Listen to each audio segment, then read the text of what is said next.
Hi guys, this is Kendra from J House. I'm here with another library haul. This one's a fall haul. Ooh, so festive. I realize this is more of a pick of the stack setup that I've got going on rather than library haul because I'm showing you our favorite books from the library, not just everything that we brought home. So let's get to it. This is called Sophie's Squash, and it is the story of a little girl that falls in love with this little squash. Essentially, it's her little baby doll, and she takes care of it and takes it everywhere with her, and she just adores it. I mean, to see a little girl playing with a squash, it's just beautiful to see her imagination. It makes me want to get out a potato and hand it to my kids and see if they will enjoy playing with it. It was snowing, and it grew a big bush. And it had 2 squashes, see? Let me see. Anyway, the next one is The Ugly Pumpkin by Dave Horowitz. And this is the story of a pumpkin that is sitting in the pumpkin patch and nobody will choose him and he feels different and weird. It's an ugly duckling story, essentially, because at the end of the story he realizes that he's not an ugly pumpkin, he's a squash.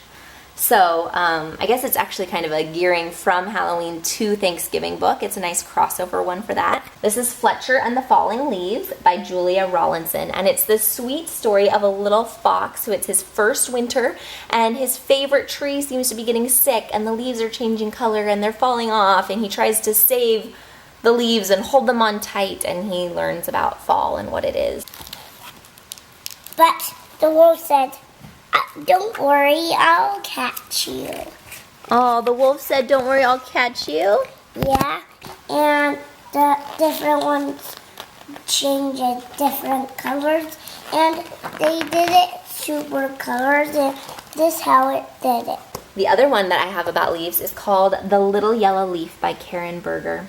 So this is the story of a last leaf. It's a tree that's standing there and it's got one little leaf hanging on and it doesn't want to go. It's not ready to fall off and have it be wintertime yet. And what I loved about these leaf books is that they inspire so many activities. We went out and we did a leaf hunt and we did leaf rubbings and we made a leaf collage and we were driving along in the car and we would look at the trees and we would notice how many leaves were left. And there was one particular tree that only had a few leaves left on it, and Elise squeezed my arm and said, "Look, Mom, that little leaf doesn't want to let go yet." And I thought that was so sweet. Another fall theme that I really enjoy is apples.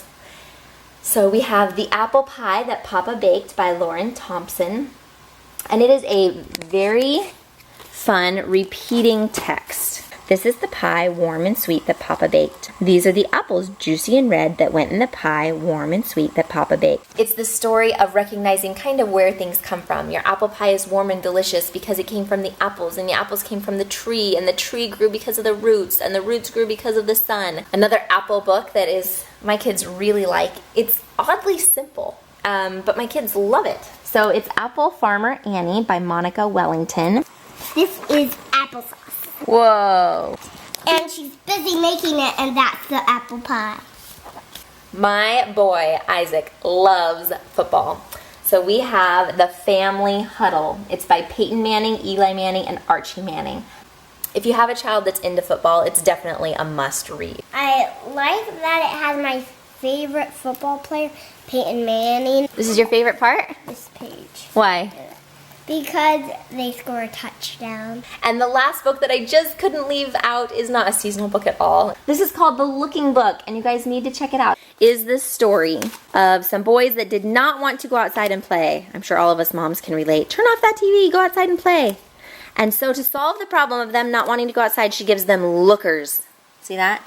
Special glasses that they can use to go out and see the world with. With the glasses on, all of a sudden the world is interesting and they discover all sorts of fun things outside, and I just loved that it was a good example of getting kids into nature and helping them notice things that they didn't notice before. I keep meaning to go to the dollar store or somewhere and get some glasses like that and give the kids the glasses and read this book. That would be a great activity. You should do it. So there we have it, our library haul. Coming up, we have the Thanksgiving haul, and I'm super excited. I've been getting the books on hold this week, and so I've been looking through them, and Thanksgiving is my absolute favorite holiday, and I just love Thanksgiving books, especially Thanksgiving picture books. There's some real winners in there that I'm going to tell you guys about next week, and then you have to put on hold and take them home and read them to your children because it is just magical.